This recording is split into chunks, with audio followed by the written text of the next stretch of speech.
Halo teman-teman, kali ini kita akan mempelajari mengenai tema 1 PB1 pada kelas 5 SD. Yaitu, baik, kita akan mempelajari tentang organ gerak hewan dan manusia. Pada tahu kan, pada umumnya ciri khusus makhluk hidup itu salah satunya adalah bergerak. Jadi segala makhluk hidup itu bergerak. Jadi kali ini bergerak itu apa? Bergerak itu berpindah tempat atau berubah posisi yang dilakukan oleh sebagian tubuh maupun seluruh tubuh. Bergerak dia. Jadi organ geraknya itu apa? Kalau dikatakan organ itu adalah alatnya.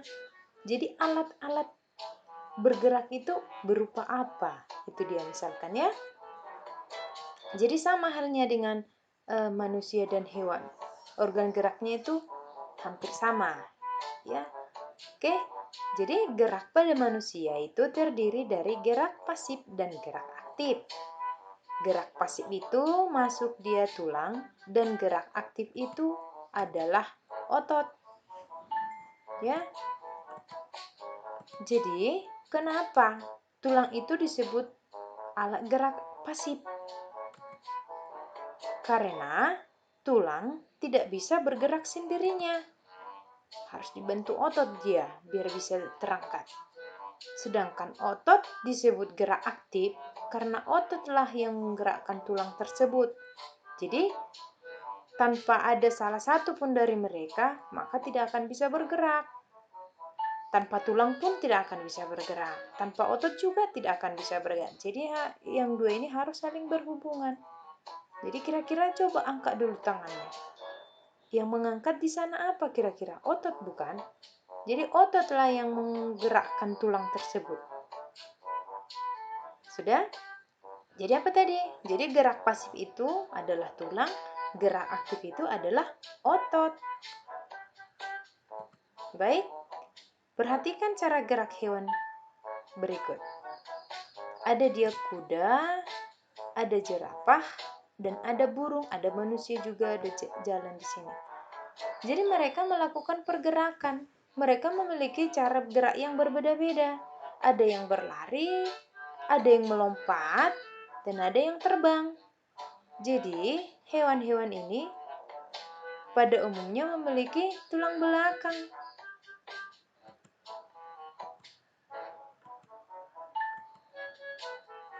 Baik, jadi cara gerak hewan itu ada dua macam.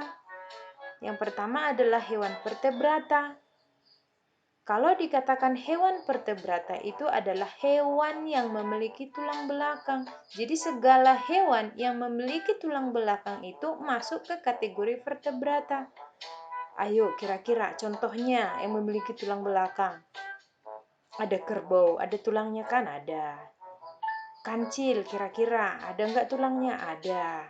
Kucing ada enggak tulangnya? Ada. Apalagi? Banyak lagi. Ursa ada. Jadi sebaliknya, hewan avertebrata itu adalah hewan yang tidak memiliki tulang belakang.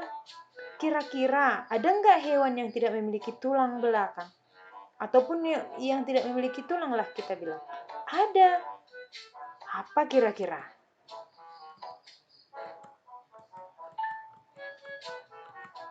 Iya, ini dia yang tidak memiliki tulang. Coba ingat-ingat dulu. Siapa pernah melihat cacing? Siapa pernah melihat siput? Siapa pernah melihat katak? Mereka tidak memiliki tulang belakang, tidak memiliki tulang apapun dia. Jadi mereka masuk ke kategori hewan avertebrata.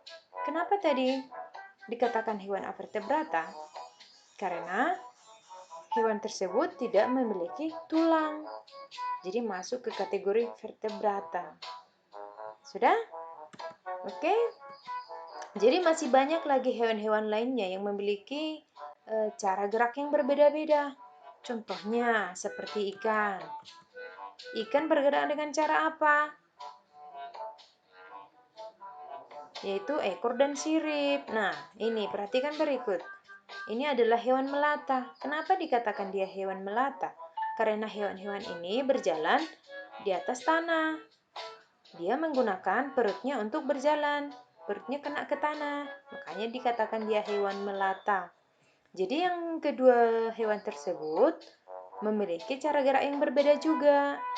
Ada ini melompat, ada juga memanjat, ini mencilir dia di atas tanah ya. Itulah dia. Masih banyak lagi hewan-hewan yang memiliki cara gerak yang berbeda-beda. Masih banyak lagi. Ada ikan hiu, ada ikan paus, berbeda-beda cara geraknya. Sudah? Oke, baik. Kita lanjut materi kita. Coba perhatikan teks berikut. Ada dia, teksnya adalah organ gerak manusia dan hewan. Itu judulnya, ini judulnya. Oke, perhatikan organ gerak manusia dan hewan ini. Kira-kira dari teksnya ini, kira-kira ada berapa paragraf dalam teks berikut? Ayo kita hitung dulu paragraf. Kalau dikatakan paragraf dia, ciri-ciri paragraf itu pada umumnya adalah agak masuk ke dalam. Ini dia. Nah, biasanya masuk ke dalam, biasanya hurufnya diawali dengan huruf kapital atau huruf besar. Itu dia ciri-ciri paragraf. Kira-kira hitunglah dulu. Berapa paragraf? 1, 2, 3, 4, 5. Dari teks ini berarti memiliki 5 paragraf. Baik.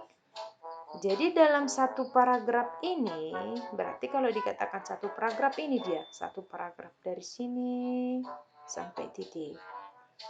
Baik. Satu paragraf itu biasanya terdiri dari ide pokok dan kalimat pengembang ini. Jadi yang dikatakan ide pokok itu adalah gagasan utama dalam sebuah paragraf atau ide pokok. Ya. Ide pokok biasanya ide pokok ini ciri-cirinya biasanya terdapat di awal paragraf. Biasanya di sini dia, di awal paragraf ini biasanya. Biasanya sampai ke titik. Yang lainnya yang sampai dari titik ini sampai ke ujung itu merupakan kalimat pengembang, menjelaskan ide pokok tadi dia. Lihat paragraf kedua lagi. Ide pokoknya yang mana?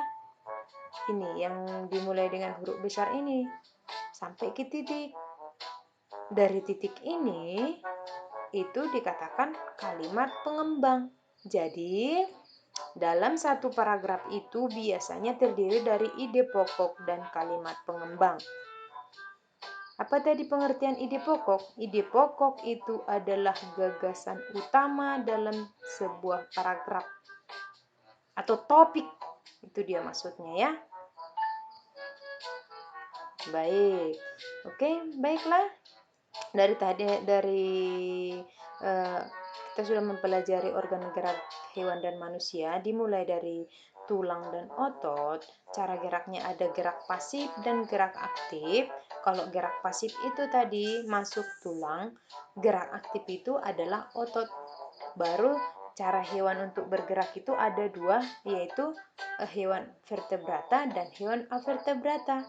Apa yang dikatakan tadi hewan vertebrata? Apabila hewan-hewan yang memiliki tulang belakang. Begitu juga dengan sebaliknya.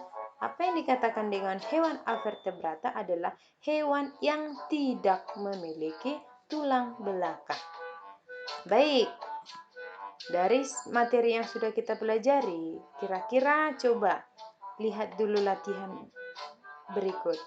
Nama hewan, contoh cacing, nama organ geraknya apa, jenis organ geraknya apa. Kelinci juga, kuda, elang, katak, kambing, kerbau, dan kupu-kupu.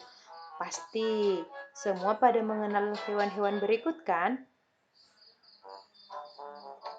Iya, pasti semua. Sudah? Dari materi yang sudah saya jelaskan, coba dikerjakan. Ya, sampai sekian materi yang bisa saya paparkan. Akhir kata saya ucapkan terima kasih.